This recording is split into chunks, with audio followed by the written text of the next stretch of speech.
मैंने पहले भी आप सभी को बताया था, किसी का मान लो बाय द वे, जैसे मैंने एक चीज ऑब्जर्व करी है, क्योंकि बहुत सारे स्टूडेंट्स को काफी समय से ऑफलाइन का आदत ही नहीं थी, काफी समय से ऑनलाइन पे थे या जो भी रीजन था, तो स्टूडेंट्स को कई बार पीयर कंपटीशन में जैसे कुछ स्टूडेंट कर पा रहे होते हैं, कुछ नहीं कर पा रहे होते, तो आपस में सोचते हैं अरे यार ये कर पा रहा है, मैं नहीं कर पा रहा। यार इससे अपने को मोटिवेट होना है, इससे अपने को डीमोटिवेट नहीं होना कि भाई कोई और कर पा रहा है तो उससे सीखो ना।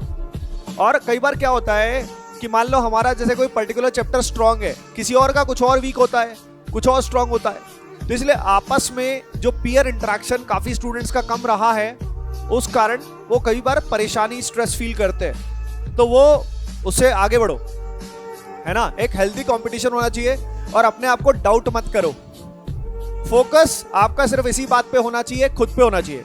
आपका कंपटीशन, ऑनेस्टली बोल रहा हूं, किसी और से नहीं है, आपसे खुद से। अगर आप क्वेश्चन कर पा रहे हो, स्कोर कर पा रहे हो तो दिक्कत नहीं है। तो focus on the subject and the question, nothing else. Your competition is with you only, right.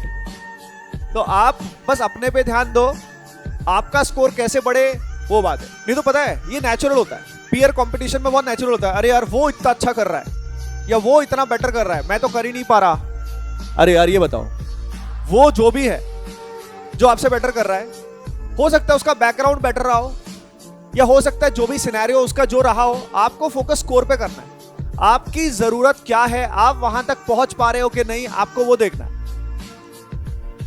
आपको बस उस पर ध्यान देना है। अगर आपका स्कोर बेटर हो गया तो नेचुरली अच्छा हो जाएगा। पता है एक चीज मुझे बड़ी फील होती थी जब मैं पढ़ता था, मतलब इस समय तैयारी कर रहा था ना जेईई की, उस समय कि इतने लाखों बच्चे, मुझे बड़ा डाउट होता था कितने लाखों बच्चे, और उस समय सीट लगभग 4,500 5,000 के आसपास थी आईआईटी में।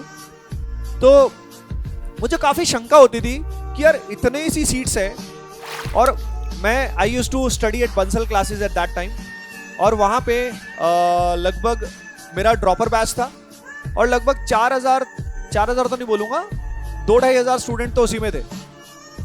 हाँ 2,000 स्टूडेंट उसी में थे अराउंड, और 12th वाले बच्चे भी थे, तो सब मिला मिलो के काफ़ी स्टूडेंट्स थे। तो मुझे इतना शक होता था कि यार यहीं पे इतना सारा स्टूडेंट है, अब उसके बाद कोटा में बाकी इंस्टीट्यूट्स भी है, उसके अलावा देश में इतनी सारी सिटीज़ है, तो मैं कैसे स्टैंड करूँगा, मैं कहाँ स्टैंड करूँगा, कैसे सिलेक्शन होगा। लेकिन eventually it's all about score. Exam में जेईई एडवांस की अगर बात करें, तो अगर जेईई एडवांस में आपका स्कोर 40% से ऊपर आ जाता है तो आपकी अच्छी रैंक भी आ सकती है, 30% के आसपास में सिलेक्शन हो जाता है। तो पॉइंट सिर्फ स्कोर पे आ जाता है, सारा गेम स्कोर पे आ जाता है। मैं बता रहा हूँ रियल कंपटीशन टफ नहीं है। ज्यादातर लोग सोचते ही रहते हैं, आप अपने आसपास ही देख लेना, आपको अपने आसपास बहुत सारे ऐसे लोग दिखेंगे जो सही में काम ही नहीं कर रहे होते, ढंग से ध्यान ही नहीं होता, फोकस ही नहीं होता, बेसिक सी चीजें ठीक से नहीं कर रहे होते। तो आपको दिख जाएगा रियल कंपटीशन जो होता है वो कुल मिला के लाखों स्टूडेंट्स में से चंद 1 लाख स्टूडेंट्स में मैक्सिमम होता है, 1 लाख 1.25 लाख स्टूडेंट्स में ये मान लो कंपटीशन होता है। तो यार 1 लाख 1.25 लाख में कंपटीशन होता है, और उसमें से अगर फॉर एग्जांपल 10,000 सीट्स है तो इतना टफ नहीं है। 10 लाख के रिस्पेक्ट में लगता है तो बहुत टफ लगता है, लेकिन असल में जहां पे सिंसियर, आपको ये चीज पता नहीं, पता है कि नहीं पता, पर कई लाख स्टूडेंट्स जो है ना, उनके मार्क्स 0 या नेगेटिव में आते हैं। पता है आपको ये बात? नहीं पता तो मैं बता देता हूं। कई लाख स्टूडेंट्स के 0 या नेगेटिव में मार्क्स आते हैं ओवरऑल, टोटल।